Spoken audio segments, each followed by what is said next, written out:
Hey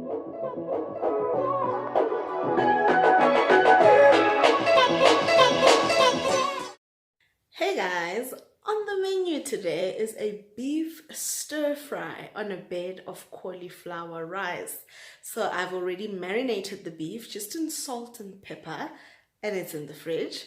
And it's going to go along with green beans, green pepper, carrot, and then we're going to, I've showed you how to do the cauliflower rice, but I'll show you again, and that's where it's going to rest. Stay tuned to see how it's done.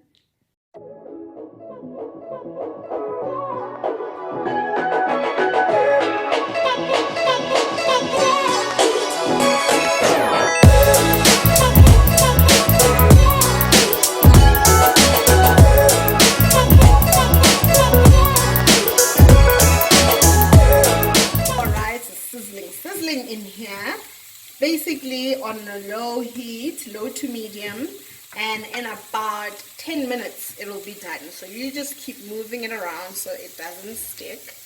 But yeah, basically that's how you get cauliflower rice going. Yeah.